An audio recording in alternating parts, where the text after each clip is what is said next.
स्वागत है आप सभी का आपके अपने चैनल यू लर्न क्लासेज में। आज का वीडियो आप लोगों के लिए बहुत ही खास है क्योंकि आज का कंटेंट ऐसा लेके आए हैं आप लोगों के लिए जो आपको मज़ा आ जाएगा, पढ़ के बहुत मज़ा आएगा। क्योंकि आज की यानी वीडियो में आप लोगों के लिए कुछ नए तरीके से, क्योंकि इससे पहले आप कई बार पढ़ चुके होंगे, लेकिन आज का जो वीडियो है, आज के वीडियो में आप कुछ नए तरीके से सीखेंगे।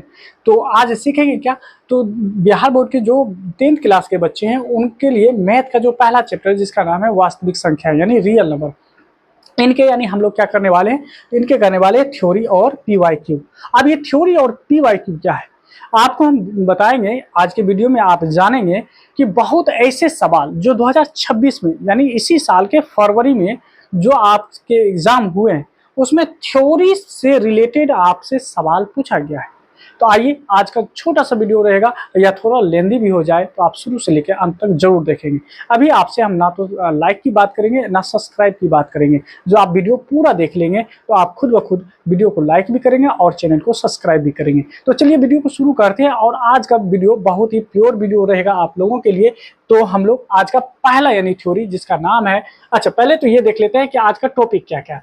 आज का अगर हम टॉपिक देखेंगे तो आज का टॉपिक से हमारा यूक्लिड विभाजन एल्गोरिथम और अंकगणित की आधारभूत प्रमेय, यानी दो ही टॉपिक को पढ़ने वाले, दो ही टॉपिक को कवर करेंगे और बड़े ही मजे से करेंगे। और जो है सवाल यहाँ से पूछे जाते हैं, कहाँ से, तो इस थ्योरी से पूछे जाते हैं और इसी साल यानी आपके एग्जाम में पूछे गए। और बहुत सारे ऐसे सवाल आपको हम बता दें जो कि न्यू तरीके से पूछा गया, यानी आपके सिलेबस में है।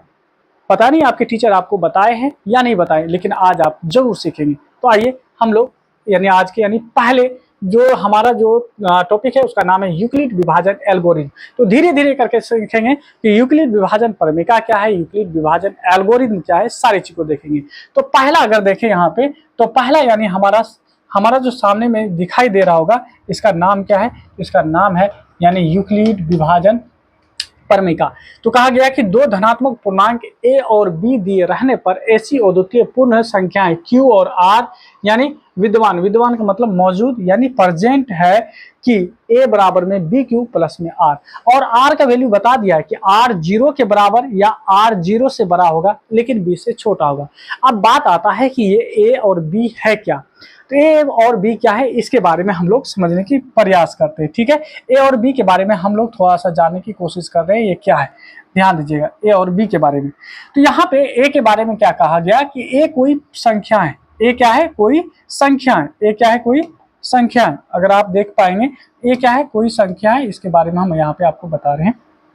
देखिए ए क्या है, ए कोई संख्या है, यानी ए बराबर में हम कह सकते हैं ए कोई संख्या है जिसका हम कोई भी वैल्यू रख सकते हैं। जैसे मान लीजिए हम 7 रख लिए, और बी क्या है, बी भी कोई संख्या है जिसको हम मान लीजिए कि 3 रख लिए। ठीक है, यहाँ पे ध्यान दीजिएगा, है ना, समझने की चीज है। अब यहाँ पे कह रहा है कि ए बराबर में बी क्यू और प्लस में आर। तो ए और बी तो समझ गए, ए का वैल्यू हो गया 7, बी का वैल्यू हो गया 3, लेकिन ये क्यू और आर क्या है, ये है क्या, तो क्यू और आर के बारे में कहा जाता है कि जब आप छोटी संख्या से यानी 3 से भाग देते हैं आप 7 में, तो 3 दूना 6, और इसमें से जब आप घटाते हैं तो 1 आता है। तो ये देखिए, ये क्योंकि हमारा जो था ये हमारा बी था, ये 7 जो है हमारा ए है, ये जो 2 मिल रहा है ना भागफल में, भागफल को ही क्यू कहा जाता है और शेष फल को आर कहा जाता है। तो यहाँ पे अगर हम देखें, इस बात को समझने की प्रयास करें, 7 बराबर में 3 गुना क्यू, क्यू का वैल्यू आ जाएगा अब 2 और आर का वैल्यू आ जाएगा 1, और इन दोनों को अगर हम गुना करके जोड़ते हैं तो ये 7 के बराबर आ जाता है, यानी ए बराबर होता है बी क्यू प्लस आर के। ठीक है, फिर कहा आगे चलकर ये जो आर है, आर का वैल्यू 0 होगा या 0 से बड़ा होगा लेकिन बी से छोटा होगा। तो यहाँ पे अगर देखेंगे जो हमारा बी है, यहाँ पे बी हमारा 3 है और आर क्या है, 1 है, तो क्या बी हमारा बड़ा नहीं है, क्या 3 बड़ा नहीं है 1 से, कहेंगे हाँ, तो 1 है क्या, 1 हमारा आर है, 3 क्या है, हमारा बी है। तो यही बात कहा गया कि आर का वैल्यू बी से छोटा होता है और बी से हमेशा छोटा है, तो बोले कि 0। अच्छा, यहाँ पे देखिए आर का वैल्यू बोले या तो 0 के बराबर है या 0 से बड़ा है। तो यहाँ पे तो हम देख लिए कि आर का वैल्यू आया 1, 1 जो है बड़ा है 0 से बड़ा है, 1 जो है 0 से बड़ा है, 0 से बड़ा है, कौन है बड़ा, 1 है, क्योंकि 1 किसका वैल्यू आया, आर का। अगर यहीं पे कोई ऐसी संख्या होता जो इससे डायरेक्ट कट जाता, जैसे हम यहाँ पे 2 से भाग दिए 3 में, तो क्या 0 बार जीरो नहीं बचा, तो ये यहाँ पे आर जो है हमारा वो क्या हो जाता है, जीरो हो जाता है। तो इसीलिए ये शर्त रखा गया कि आर का जो वैल्यू है जीरो भी हो सकता है और जीरो से बड़ा भी हो सकता है। ठीक है, ये आप समझ गए। अब देखिए इससे सवाल पूछा गया है, इससे सवाल पूछा गया आपके एग्जाम में 2026 का पूछा गया सवाल। देखिए ये 2026 में पूछा गया सवाल। ठीक है, अब देखिए सवाल ये कर रहा है कि किन्हीं दो धनात्मक पूर्णांक ए और बी के लिए यूक्लिड विभाजन परिविका के अनुसार अद्वितीय पूर्णांक यानी क्यू और आर होते हैं, जो समीकरण ए बराबर में बी क्यू प्लस में आर को संतुष्ट करते हैं, जहां तो क्या अभी इसके बारे में नहीं बताए कि आर जो है जीरो के बराबर या जीरो से बड़ा होता है लेकिन बी से छोटा होता है। तो देखिए किस ऑप्शन में, और ये 2026 में पूछा गया सवाल है। ये ऑप्शन नंबर अगर आप देखेंगे तो बी में हमको बिल्कुल मिल रहा है कि जीरो के बराबर, जीरो से बड़ा है आर लेकिन बी से छोटा है। तो आपके थ्योरी से जो है सवाल आजकल पूछते हैं। आइए अगला थ्योरी देखते हैं और उसको समझने की प्रयास करते हैं। अगला अगर थ्योरी देखिए यहाँ पे तो कहता है यूक्लिड विभाजन एल्गोरिथम। यूक्लिड विभाजन एल्गोरिथम बस आपसे पूछेगा कि यूक्लिड विभाजन एल्गोरिथम का इस्तेमाल किस लिए किया जाता है। तो यूक्लिड विभाजन एल्गोरिथम का इस्तेमाल एचसीएफ यानी मोसो ज्ञात करने के लिए किया जाता है। तो कहा जाता है कि यह एक ऐसी कलन विधि है जिसका प्रयोग किन्हीं दो धनात्मक पूर्णांक का यानी एचसीएफ यानी महत्तम समापवर्तक, इसी को मो और सो कहा जाता है। तो मो सो ज्ञात करने के लिए किया जाता है। तो याद रखिएगा जब भी आपसे पूछेगा यूक्लिड विभाजन एल्गोरिथम का प्रयोग किस लिए किया जाता है, एचसीएफ ज्ञात करने के लिए। आइए इस पर भी सवाल पूछा गया आपके एग्जाम में। देखिए 2026 में पूछा गया सवाल है। सवाल क्या है, यूक्लिड विभाजन एल्गोरिथम के अनुसार 867 और रहा है 255 का मोसो ज्ञात करें। क्या ज्ञात करें, मोसो ज्ञात करें। तो बहुत ही सिंपल है, बहुत ही सिंपल है। एक विधि तो यह है कि आप जो भाग विधि से इसे मालूम कर लीजिए, या फिर आप कह सकते हैं कि आप इसे जो है गुणनखंड विधि से आप मालूम कर लीजिए। लेकिन हम तीसरा विधि यहाँ पे यूज करेंगे जिसका नाम है ऑप्शन से जाना। हम ऑप्शन से देख लेंगे। एचसीएफ के बारे में अगर हम थोड़ा सा आपको बात करें, जैसे कि यहाँ पे अभी हम निकाले थे एचसीएफ, यहाँ पे ध्यान दीजिए। जब हम यहाँ पे सॉरी चलिए आइए एचसीएफ हम करके दिखाते हैं, यहाँ पे अभी नहीं बताएं है ना, तो इसी को करके दिखाते हैं। एचसीएफ कैसे निकालेंगे, तो एचसीएफ वो संख्या होता है जो इसको और इसको दोनों को भाग कर देगा, विभाजित कर देगा, पूर्णतः विभाजित कर देगा कंप्लीट रूप से, यानी है ना भाग लग जाएगा। तो ऐसा ऑप्शन ढूंढो है ना। पहले तो हम इसको यानी तोड़ते, देखिए लास्ट में 5 है, लास्ट में क्या है इसमें, अच्छा 5 है, इसको तोड़ के देखिए किन किन संख्या से भाग लगता है। इनमें देखिए कौन कौन सी संख्या से भाग लगता है। तो 2 से इसमें भाग नहीं लगेगा, इसमें भी 2 से भाग नहीं लगेगा। क्या 3 से भाग लगेगा, अगर हम देखें यहाँ पे जोड़ के देखियो, देखो तो 8 6 14 7 21, 21 जो है 3 का फैक्टर होता है, 3 का फैक्टर होता है। यानी अगर 3 से 21 में भाग लग रहा है, यानी 3 से इस पूरे में भाग लग रहा है, तो इसका मतलब जो इस संख्या को भाग लगाएगा उसमें भी 3 होगा। तो 3 से कौन कौन कटेगा, देखिए 3 से ये नहीं कटेगा, 3 से ये कटने वाला है, 3 से ये नहीं कटेगा। 2 ऑप्शन तो खत्म हो गया, 2 ऑप्शन खत्म हो गया। अब देखिए क्योंकि ये 15 जो है इसको भी डिवाइड करना चाहिए, ये 15 जो है इसको भी डिवाइड करना चाहिए। मोसो का मतलब होता है दोनों को डिवाइड करना। 15 जो है देखिए लास्ट में 5 है, इसके लास्ट में 5 नहीं है, इसका मतलब है कि ये 15 से डिवाइड नहीं होगा, 15 इसको नहीं काटेगा। एक ही ऑप्शन बचा जो कि आपका 51 है, 51 इसका मोसो निकल जाएगा। अब ये तो थोड़ा सा कॉम्प्लिकेटेड लग रहा होगा अगर आपको, तो आप क्या करें, छोटी संख्या से बड़ी संख्या में भाग लगाना शुरू कर दें। 255 से भाग लगाएंगे 867 में। जब हम यहाँ पे भाग लगाते हैं तो कितने बार में लगेगा, क्या हम इसको 3 बार में लगा सकते हैं। 3 5 15, 3 दूना 3 5 15 1 16, क्योंकि हासिल बचा हुआ था, 3 दूना 6 1 7। तो यहाँ पे जब आप घटाओगे तो ये बच जाएगा आपका 2, ये 0, ये 1। फिर इसी संख्या से भाग लगाएंगे 255 को, तो 255 को 2 बार में लगाएंगे तो 204 बार में लग जाएगा। तो बच जाएगा आपको 1 और 5 51। 51 से भाग लगाएंगे 102 में, कितने बार में लगेगा, तो 2 बार में लग जाता है 102, और ये कट के 0 हो गए। तो 51 से पूरा का पूरा कटा है, तो हमारा जो एचसीएफ होगा वो हमारा 51 हो जाएगा। तो भाग से भी आप इसे निकाल सकते हैं या फिर आप ऑप्शन के साथ भी जा सकते हैं। तो दोनों तरीका आपको बता दिए। आइए अगला यानी हम लोग थ्योरी देखते हैं। अब एचसीएफ ज्ञात करने के जो स्टेप होते हैं, हम एचसीएफ कैसे निकालेंगे, स्टेप बाय स्टेप निकाला जाता है। पहला स्टेप, दूसरा स्टेप, तीसरा स्टेप। अच्छा कैसे, तो यहाँ पे कहा गया कि अगर 2 धनात्मक पूर्णांक एक ए है, सॉरी एक जगह पे यहाँ पे सी लिया है और बी की जगह पे डी लिया है। सी और डी है और सी बड़ी संख्या है, डी छोटी संख्या है। तो ऐसे आप ज्ञात करने के लिए हम लोग कुछ स्टेप लेते हैं। जैसे पहला स्टेप, सी और डी पर यूक्लिड विभाजन परिमिका लागू करेंगे। तो यूक्लिड विभाजन परिमिका क्या होता है, तो अभी जस्ट बताते, ए बराबर में बी क्यू प्लस में आर, और आर जो है 0 के बराबर, 0 से बड़ा होता है और बी से छोटा होता है। लेकिन यहाँ पे सी डी की बात किया गया है और सी बड़ा है, तो सी बराबर में डी क्यू प्लस में आर, और यहाँ पे जो होगा आर 0 के बराबर, 0 से बड़ा और डी से छोटा होगा। यानी डी बी के जगह पे लिया गया है, ए के जगह पे सी लिया गया है। कहता है अगर आपको शेषफल 0 मिल जाए, शेषफल 0 मिल जाए तो डी आपका आंसर होगा, क्योंकि डी से ही तो भाग लगाए थे ना, तो डी ही आंसर हो जाएगा। अगर शेषफल 0 नहीं आया है ना, आर बराबर नहीं है 0 के, फिर हम क्या करेंगे, फिर हम डी जो है, डी को भाजक बना देंगे और आर जो हमारा है इससे इसमें डिवाइड करके फिर हम लोग विभाजन परिमिका का इस्तेमाल करके इसको आगे स्टेप बाय स्टेप लेके चलेंगे। अब आइए इसको एक सवाल के द्वारा हम लोग समझने का प्रयास करते हैं, जो कि आपके एग्जाम में पूछा गया। कौन सा एग्जाम, 2026 में। आइए इस थ्योरम पे पूछा गया, देखिए कौन सा सवाल। आइए देखिए सवाल क्या है। सवाल अगर देखेंगे तो कहता है यूक्लिड विभाजन एल्गोरिथम का प्रयोग कर 135 और 225 का जो है मोसो ज्ञात करने के लिए कह रहा है। तो देखिए 2026 में पूछा गया सवाल है। आइए इसको हम लोग यूक्लिड विभाजन एल्गोरिथम के प्रयोग से बनाएंगे, जो कि इसी थ्योरम पर ये आधारित है। तो सबसे पहली बात तो हम लोग क्या करेंगे, यहाँ पे हल करेंगे। हम लोग यहाँ पे लिखेंगे हल के बाद हमको दिया क्या क्या।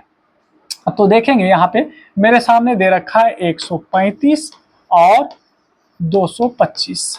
क्या है, 225। ये आपके एग्जाम में दिया हुआ, यानी 2026 में पूछा गया। देखिए 2026 का सवाल, ठीक है। अब देखिए यहाँ पे क्या करेंगे, क्योंकि 135 जो है ये छोटा है 200, यानी 225 से, 225 से ये क्या है, छोटा है। तो जो बड़ा होता है उसके तरफ मुंह खोल दिया जाता है। क्योंकि हम लोग यहाँ पे इस्तेमाल करेंगे यूक्लिड, है ना, क्या लिखेंगे, यूक्लिड विभाजन एल्गोरिथम, यूक्लिड विभाजन एल्गोरिथम, इसका इस्तेमाल करने वाले एल्गोरिथम। अच्छा, ये एल्गोरिथम कहा क्या था, तो अभी जस्ट देखे थे, ये कहा था अगर हम इसको ए इसको बी मानते तो ए बराबर में बी क्यू प्लस में आर, और आर का वैल्यू 0 के बराबर, 0 से छोटा लेकिन 0 से बड़ा, 0 के बराबर 0 से बड़ा आर, लेकिन आर जो होगा बी से छोटा होगा। ये बात हम लोग जानते हैं, ठीक है। अब हमारा जो होगा पहला स्टेप होगा। स्टेप पहला क्या होगा, ध्यान दीजिएगा। स्टेप पहला क्या होगा, जो छोटी संख्या है आप कॉपी के किसी बगल में रख कर लीजिए। छोटी संख्या क्या है, 135, इससे भाग लगाएंगे 225 में। 225 में कितने बार में लगेगा, क्या 2 बार में लग जाएगा, नहीं लगेगा, है ना, एक ही बार में लगेगा। तो 135। अब इसको सब्ट्रैक्ट कीजिए, तो 5 में से 5 घटाओगे तो 0, ये हो जाएगा 12, 12 में से गया 3 गया तो 9 बचेगा, ये तो कट के 0 ही हो जाएगा, नहीं हो जाएगा, यानी कट ही जाएगा। आप लिखें या इसको ना लिखें, इससे कोई फर्क नहीं पड़ेगा। अच्छा, ए बी क्यू आर कौन होता है, बड़ी संख्या ए होता है, छोटी संख्या बी होता है। जितने बार में भाग लगाते हैं उसको हम कहते हैं क्यू, जो रह गया उसी को तो हम लोग शेषफल यानी रिमाइंडर कहते हैं, ठीक है। तो अब यहाँ पे ए की जगह पे क्या लिखेंगे, है ना, तो 225। अच्छा, बराबर बी की जगह पे 135, क्यू की जगह पे एक बार में लगा है। आर कितना आया, आर आ गया 90। क्या आर 0 आया, क्या आर 0 है, नहीं, आर 90 है। आर क्या है, 90 है। यहाँ पे कहा था, अगर इस स्टेप में देखोगे कि अगर आर 0 नहीं आया, अगर नहीं आया, आर 0 नहीं आया, तो फिर हम आगे दोबारा विभाजन परिमिका लागू करेंगे, ये बात कहा था। आइए, क्योंकि हमारे सामने यहाँ पे आर अभी क्या है, आर 90 आया है, ना कि 0। तो 0 तो आया नहीं, 0 जब नहीं आया तो हम अगला स्टेप लेंगे। जो अगला स्टेप होगा वो हमारा दूसरा स्टेप होगा, यानी हम इस 90 से भाग लगाएंगे 135 में। इस 90 से भाग लगाएंगे, यानी इसी को 90 को यानी भाजक बनाकर, है ना, 135 में भाग लगाएंगे। तो इसी को हम अलग कर दिए। तो 90 दूना 180 होता है, 180 लगेगा नहीं, एक बार में लगाएंगे 90। तो आप यहाँ पे देखोगे 5 और 9, है ना, 13 में से 9 घटा देंगे तो 4 आ जाएगा। अब देखिए, ए हमारा बड़ी संख्या, बी छोटी, जो रह जाता है उसको आर कहते हैं, जितने बार में लगाते हैं वो क्यू होता है। तो इस बार जो हमारा ए है, ए का वैल्यू है 135। अच्छा, बराबर में कितने, यानी बी क्या है, तो बी है 90। कितने बार में लगाए थे, एक बार में, बचा कितना, 45। क्या 45 बचा। अब बताइए क्या ये r 0 के बराबर है? 45 तो 0 नहीं है, तो इसका मतलब है कि हमारा r अभी 0 नहीं आया है। 0 नहीं आया तो हम अगला स्टेप लेंगे जिसका नाम है स्टेप यानी हम लोग का तीसरा स्टेप में क्या करेंगे, इस 45 से भाग लगाएंगे, यानी इसी 45 से भाग लगाएंगे 90 में। तो इसी बात को हम अलग फ्रेश करके लिख रहे हैं, तो हम 2 बार में लगाएंगे तो 90 आ गया। अब ये कटकर 0 हो जाएगा। बड़े वाला संख्या a होता है, छोटा वाला b होता है, ये q होता है, ये r होता है। तो अब हम यहाँ पे कहेंगे कि स्टेप तीसरा जो है यानी 90 बराबर में 45 गुना में 2, और इस बार हमारा r 0 आ गया। देखिए 0 आ गया। अब यहाँ पे कह देंगे कि r हमारा 0 है। जब r 0 हो गया तो आप जिस संख्या से भाग लगाए थे जो हमारा b होगा यही तो हमारा HCF होगा ना। तो यहाँ पे कहेंगे अतः r यानी अतः 135 और 225 का HCF यानी जिसको हम मोसो कहते हैं, क्या कहते हैं, मोसो, कितना आया है ना, 45 आया, क्योंकि 45 से ये भाग लग गया था। तो ये हमारा कंप्लीट यानी क्या है, हमारा सवाल बन चुका है, कंप्लीट सवाल बन चुका है। किस पर? तो इस थ्योरी पर, इस थ्योरी पर यानी HCF कैसे ज्ञात किया जाता है, इस थ्योरी पर ये 2026 में पूछे गए सवाल को हम आसानी से हल कर चुके हैं। आपको भी इसी तरीके से बनाना, और ये रफ है, रफ जो है आप कॉपी के किसी दूसरे साइड या फिर आप जब एग्जाम देंगे तो आपको लास्ट वाले पेज पर आपको रफ करने के लिए मिल जाएगा। ठीक है, आइए अगला सवाल देखते हैं। अगला सवाल अगर देखेंगे तो हमारा ये अगला यानी थ्योरी क्या है, अगला थ्योरी हमारा जो थ्योरी होगा वो होगा आभाज्य संख्या। आइए हम लोग आभाज्य संख्या के बारे में जानते हैं। प्राइम नंबर, प्राइम नंबर किसे कहते हैं, तो कहा जाता है कि वैसी संख्या जो एक से या फिर उसी संख्या से यानी स्वयं से अपने आप से यानी कटता हो उसको हम लोग कहते हैं आभाज्य संख्या, या फिर कह सकते हैं कि वैसा नंबर जिसका केवल 2 फैक्टर हो। ठीक है, तो आभाज्य संख्या के बारे में कहा गया कि वह संख्या होती है जो केवल स्वयं यानी अपने आप से या एक से पूरी तरह विभाजित हो, अर्थात जिनके केवल 2 गुणनखंड होते हैं उसको हम लोग आभाज्य संख्या कहते हैं। आभाज्य संख्या हम आपको बताए हैं कि आभाज्य संख्या शुरू होता है जैसे 2, 3, 5, 7, 11, 13, 17, 19, 23, इस तरह से आपको 97 तक। ठीक है, 1 से लेकर 100 तक, 1 से लेकर 100 तक कितने आभाज्य संख्या होते हैं, 1 से लेकर 100 तक आपको टोटल 25 आभाज्य संख्या होते हैं।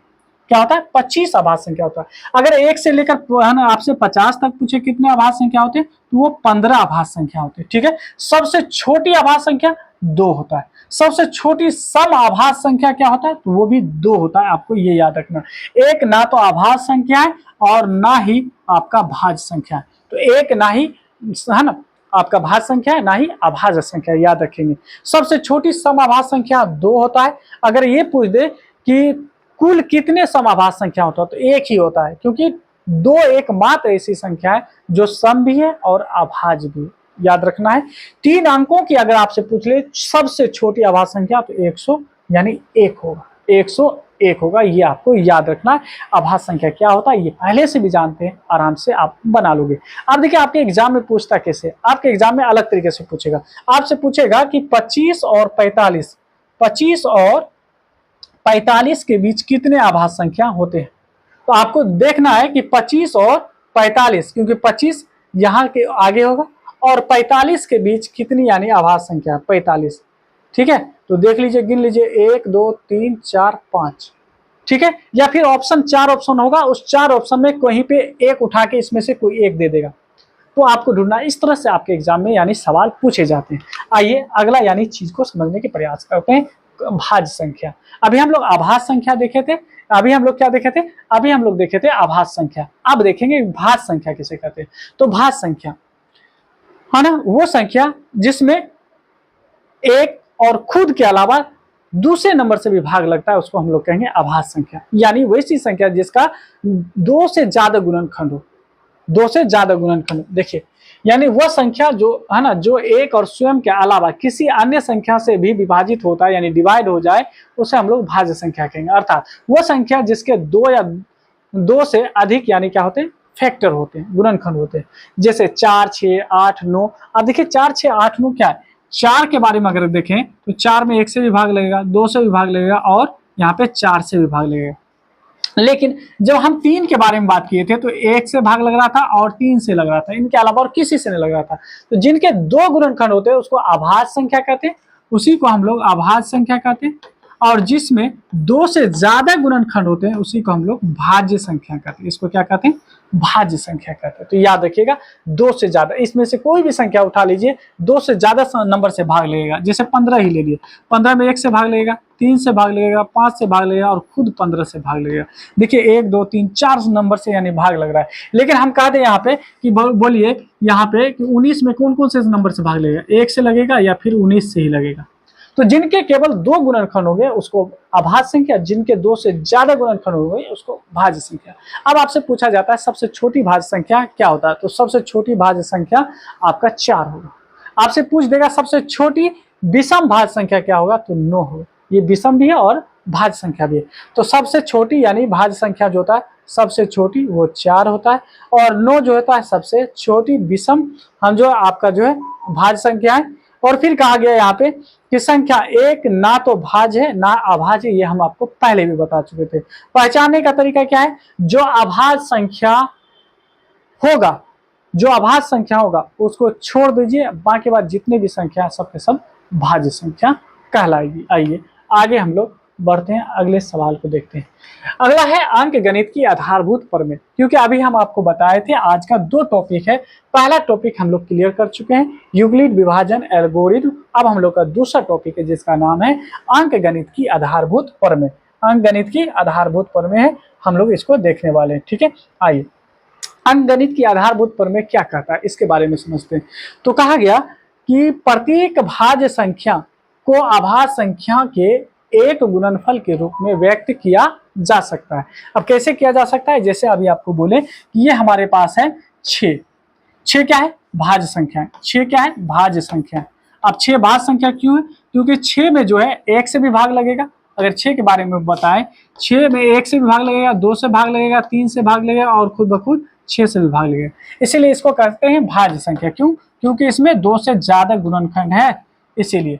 अच्छा, अब का इस भाज्य संख्या को अभाज्य संख्या के गुणनफल के रूप में व्यक्त कर सकते हैं। जैसे क्या इस 6 को 2 गुना 3 नहीं लिख सकते हैं? और ये 2 और 3 क्या है? ये आपका भाज्य संख्या या अभाज्य संख्या है या नहीं है? तो 2 में भी 1 से या खुद से भाग लग रहा है, 3 में भी 1 से या फिर खुद से भाग लग रहा है। तो जिसमें 1 से या खुद से भाग लगता है इसी को तो हम कहते हैं अभाज्य संख्या, इसी को अभाज्य संख्या कहते हैं। तो देखिए ये है भाज्य संख्या, 6 है भाज्य संख्या, लेकिन 2 और 3 क्या? अभाज्य संख्या, और इसी को गुणनफल के रूप में लिख दिए तो इसी को कहा जाता है अंक गणित की आधारभूत प्रमेय। अब आइए इस अंक गणित के आधारभूत प्रमेय पे 2026 में कौन सवाल पूछे गए थे, है ना? आइए 2026 का ये सवाल, अगर आप इस सवाल को देख पाएंगे तो बहुत ही, है ना, देखिए सिंपल सवाल आपके एग्जाम में पूछा गया था। देखिए 2026 में पूछा गया सवाल है। देखिए सवाल देखिए क्या कहता है। सवाल कहता है कि 7429 के अभाज्य गुणनफल, है ना, कहता है कि अभाज्य गुणनखंडों के गुणनफल रूप आपको आपसे पूछा जा रहा है। ठीक है, 1 मिनट, थोड़ा सा साफ होना चाहिए, है ना, साफ कर दें।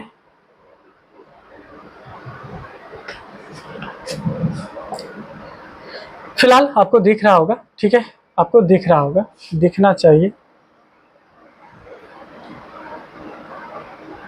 खैर आइए, तो कह रहा है कि 7429 के अभाज्य गुणनखंडों के गुणनफल है।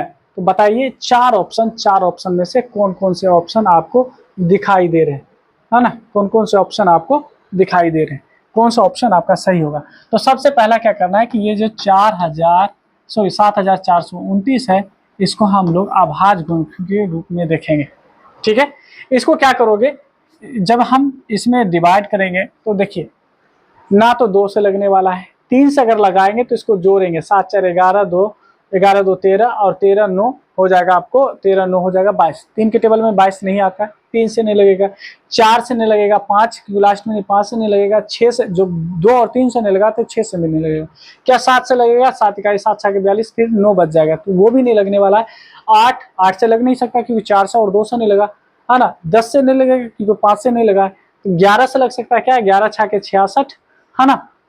11 छाके 66 और 6 फिर 11 पचे 55 नहीं लगेगा, 11 से भी नहीं लगेगा। जब आपको 3 और 2 से नहीं लगा तो 12 से नहीं लगेगा, 13 से लग सकता है क्या, 13 पचे 65, 65 और 9 और 13 7 91, फिर आ जाएगा 19, नहीं लगेगा। 13 14 से भी नहीं लगेगा क्योंकि 2 से नहीं लगा, 15 से 3 से नहीं लगा तो 15 से भी नहीं लगेगा, 16 से 4 से नहीं लगा तो 16 से कैसे लगेगा, तो 17 से, क्या 17 से लग सकता है, 17 तिया 51, 17 चौके 68। एक बार 17 से लगा के देखते हैं।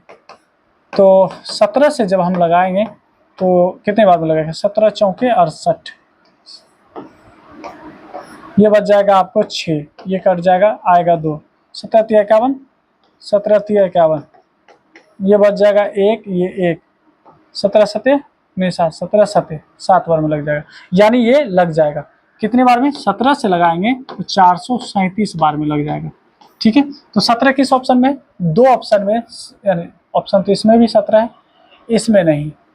ठीक है, 13 से नहीं लगाता तो 13 भी इसमें नहीं है ना, 13 से भी नहीं लगेगा, 17 से लग गया, 17 19 और 23 29 बचा। तो किसी एक से देख लेते हैं, अगर 23 से लग जाएगा तो ये होगा आंसर, 23 से नहीं लगेगा तो ऑलरेडी ये हो जाएगा क्योंकि 19 19 और 17 17 दोनों में।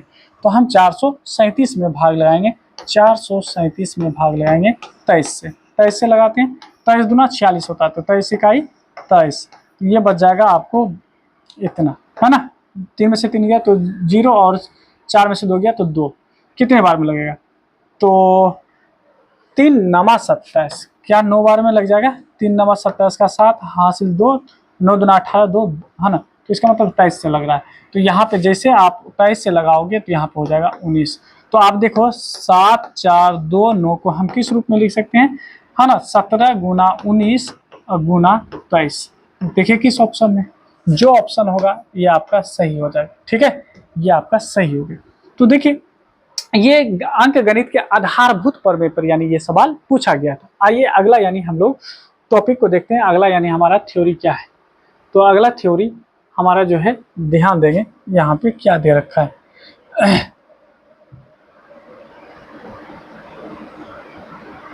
इतना गंदा क्यों है, 1 मिनट रुकेंगे, थोड़ा सा फ्रेश कर देते, 1 मिनट रुकेंगे।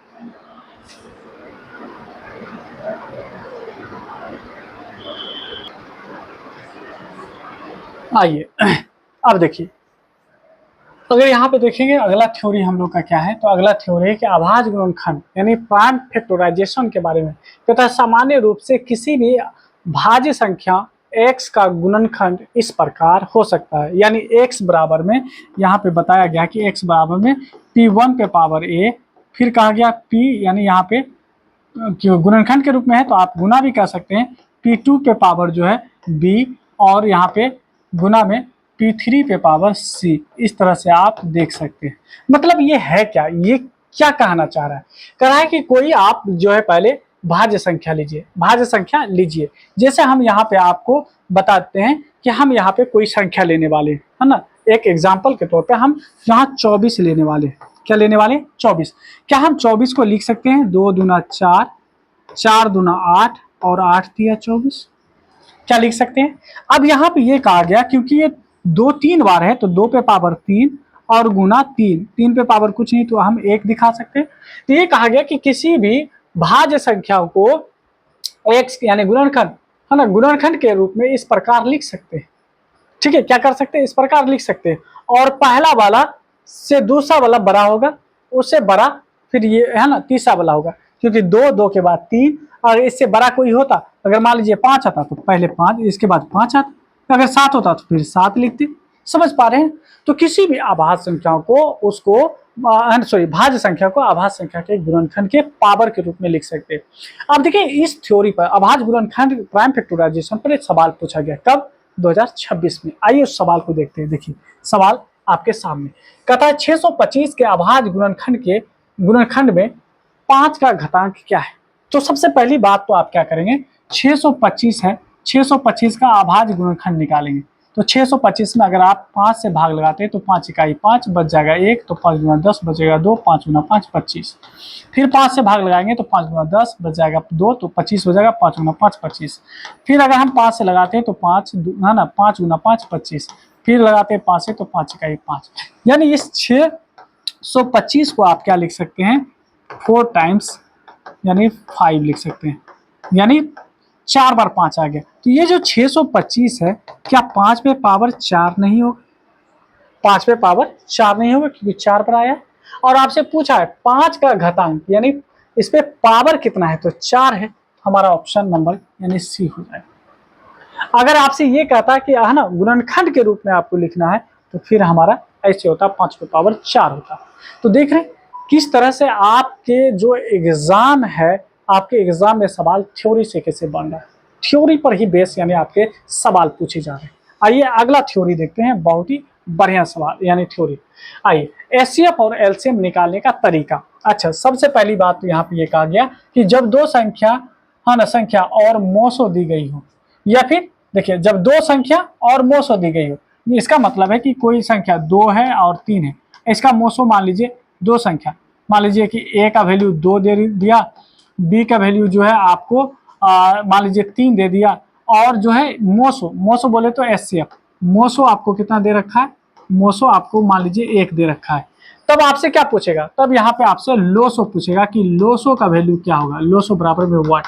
इसका कहने का मतलब ये है, यानी हम एचसीएफ और एलसीएम कब निकालेंगे, जब दो संख्या और मोसो दिया गया है तो लोसो पूछेगा, जब दो संख्या और जो है लोसो दिया है। अब इस बार क्या है कि दो संख्या आपको दे रखा है, मान लीजिए कि दो संख्या ऐसे दे रखा है, और इस बार लोसो दे रखा है, क्या दे रखा है, लोसो, इसका लोसो दे रखा है। तब पूछ रहा है कि मोसो क्या होगा, मोसो बराबर में व्हाट, ये पूछेगा। ठीक है, क्योंकि आपसे कह रहा है कि एलसीएम और एचसीएफ निकालना है, तो इसका मतलब है दो संख्या दिया रहेगा और एक मोसो या लोसो दिया रहेगा, लोसो दिया रहेगा तो मोसो पूछेगा, मोसो दिया है तो लोसो पूछेगा। फिर कहा कि अगर एचसीएफ और एलसीएम दोनों दिया है और एक संख्या दी गई हो, तब आपसे दूसरी संख्या पूछेगा।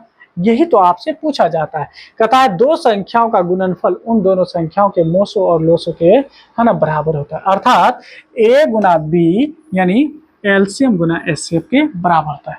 यानी ए क्या है, तो ए कोई संख्या है, जैसे ए की जगह पे हम 8 ले लिए, बी क्या है, बी कोई संख्या है जिसको हम मान लीजिए 14 ले लिए। अब कहता है इसका एलसीएम निकालिए और एचसीएफ निकालिए।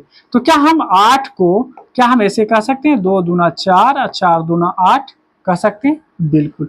क्या हम 14 को हम 2 गुना 7 कह सकते हैं, बिल्कुल कह सकते हैं। एचसीएफ कैसे निकाला जाता है, एचसीएफ जो दोनों में मौजूद होता है, तो दोनों में केवल और केवल 2 मौजूद है, तो एचसीएफ आ गया आपका 2। अगर हम यहाँ पे बात करेंगे कि एलसीएम कितना होगा इसका, तो एलसीएम वो होता है जो दोनों में आए उसको एक बार लिया जाता है, रेस्ट वाले को सबको लिया जाता है। तो इसमें आप 2 बार 2 है तो वो भी लीजिए, इसमें 1 बार 7 है तो 7 लीजिए। जब इन तीनों को आप गुना करते हैं है ना, तो 56 आएगा। क्या आएगा, 2 दूना 4 दूना 8, 8 सते 56 आ गया।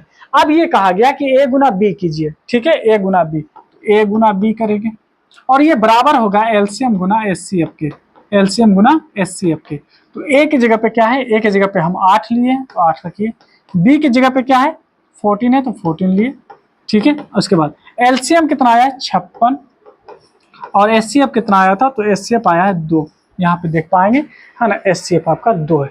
अब गुना कीजिए, 14 अठे कितना होता है 112, 14 अठे 112 और यहाँ देखिए 56 दूना कितना होता है 112। क्या ये दोनों बराबर है, तो यही बात यहाँ पे बताया गया है कि दो संख्याओं का गुणनफल इन दोनों संख्याओं के एचसीएफ और एलसीएम के गुणनफल के बराबर होते हैं। और यहां से सवाल पूछे जाते हैं, दो संख्या दिया रहेगा, मोसो दिया रहेगा तो लोसो पूछेगा, दो संख्या दिया हुआ है, लोसो दिया है तो फिर मोसो पूछेगा, दो संख्याओं का एचसीएफ और एलसीएम दिया, एक संख्या भी दिया गया है तब दूसरी संख्या आपसे पूछेगा। आइए इस पर भी सवाल पूछा गया आपके एग्जाम में, वो हम देखेंगे। देखिए कहता है यदि दो संख्या ए और बी का लोसो तथा मोसो सी और डी है, नहीं समझे आप, आइए समझाते हैं।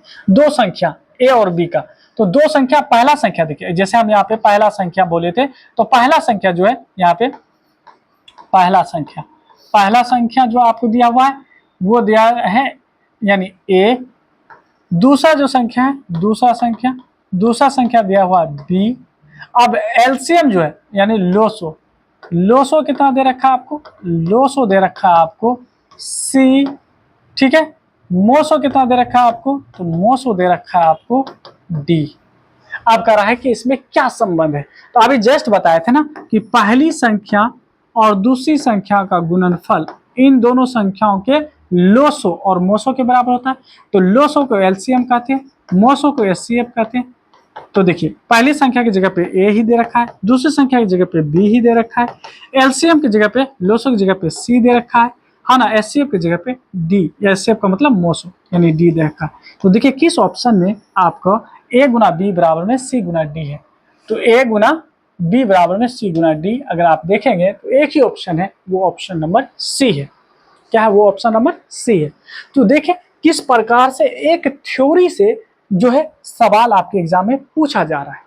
तो बहुत जरूरी होता है कि थ्योरी को आप अच्छे से पढ़ें। आइए अगला सवाल देखते हैं, अगला सवाल, लेकिन उससे पहले आप जो है यहाँ पे देखेंगे थ्योरी। अब देखिए यहाँ से अभी तक तो एग्जाम में पूछा नहीं है, लेकिन पूछने की चांसेज है। जब चांसेज है तो हम चांस को क्यों खोए, आओ सीखते हैं। अब कहा गया कि भिन्न संख्याओं का एलसीएम निकालेंगे। भिन्न संख्या समझते हैं ना, जैसे 2/3 और मान लीजिए 3/5। इसका यानी हम लोग को क्या निकालना है, तो पूछा जा रहा है कि एलसीएम बराबर में क्या होगा, इसका एलसीएम कैसे निकालेंगे। तो एलसीएम निकालने के लिए कहा कि न्यूमरेटर का एलसीएम निकालो और डिनोमिनेटर का एचसीएफ निकाल कर भाग दे दो। तो अगर देखो, अच्छा न्यूमरेटर किसको कहते हैं, ऊपर वाले को कहा जाता है न्यूमरेटर, यानी इसको हिंदी में कहते हैं अंश, हिंदी में कहते हैं है ना हम लोग इसको नीचे में हर, है ना, नीचे वाले को हर कहा जाता है, ऊपर वाले को अंश। तो अंश वाले का एलसीएम निकालेंगे। तो अंश में अगर देखेंगे यहाँ पे अंश में हमको क्या क्या दे रखा है, तो एक अंश में दे रखा है 2, अंश में दे रखा है 2, एक दे रखा है 3, और इसका क्या निकालेंगे एलसीएम।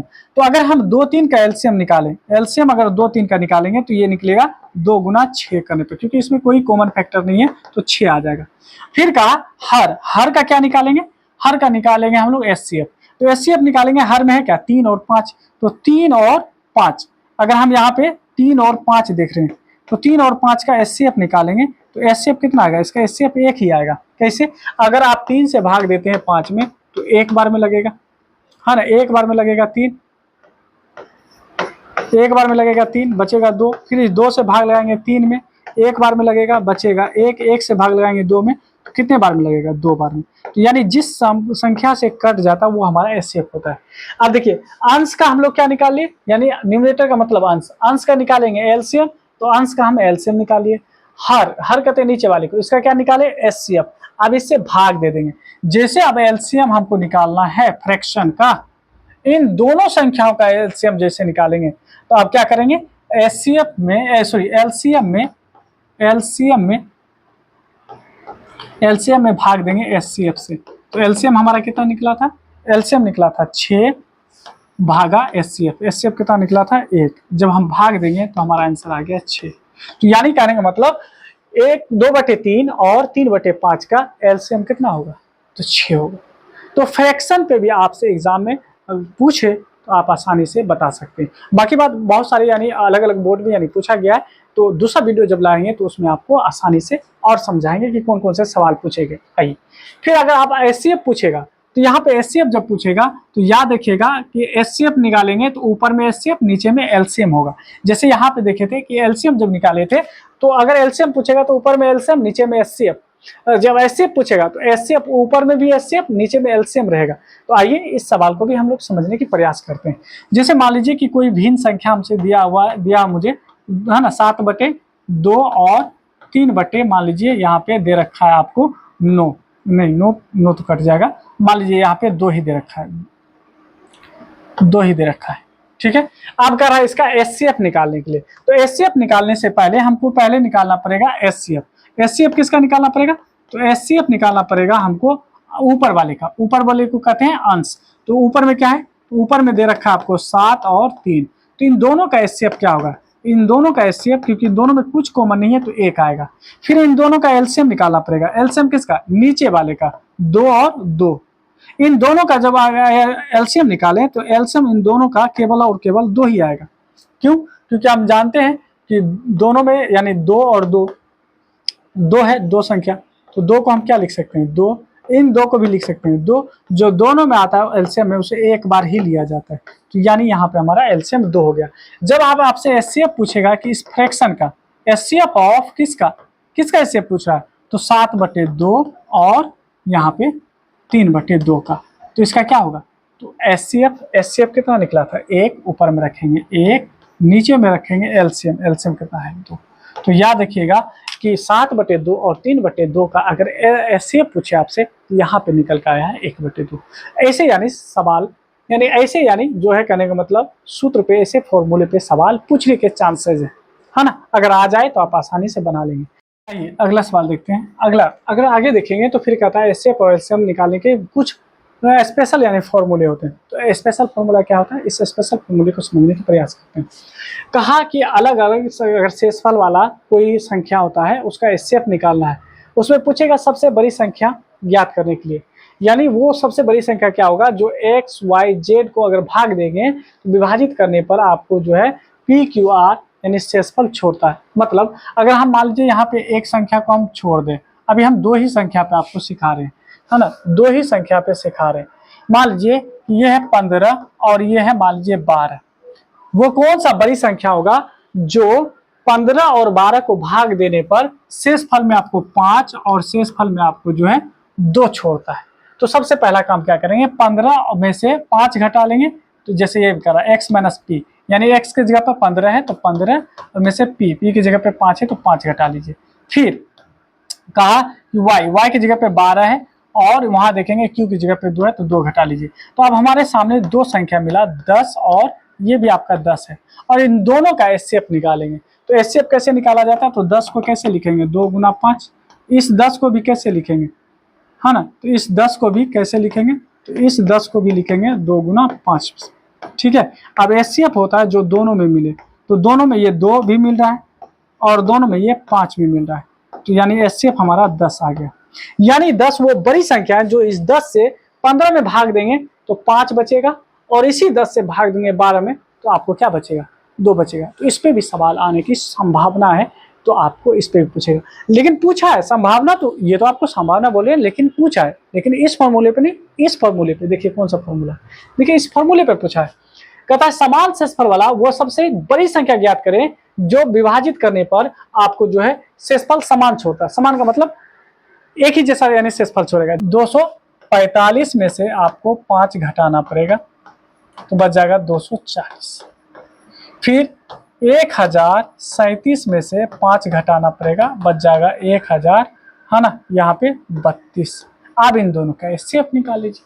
अब इन दोनों का जब एचसीएफ निकालेंगे तो वो एचसीएफ क्या करेगा, इन दोनों संख्याओं को भाग अगर लगाएंगे तो प्रत्येक स्थिति में आपको लास्ट में 5 ही देगा। तो यहाँ तक आपको बताए, आप कमेंट के जरिए से आप वीडियो को लाइक करके और चैनल को सब्सक्राइब करके मुझे ज़रूर बताएंगे कि यहाँ आज का वीडियो कैसा लगा। फिर मिलेंगे अगले वीडियो में, और इससे रिलेटेड जो सवाल बनते हैं वो सारे सवाल बताएंगे इस थ्योरी पे। अभी तो हम थ्योरी और एक सवाल हम आपको बताएं। मिलेंगे नेक्स्ट वीडियो में, तब तक आप हमारे चैनल से जुड़े रहें, चैनल को सब्सक्राइब कर दें और वीडियो को लाइक जरूर कर दें। मिलते हैं नेक्स्ट वीडियो में।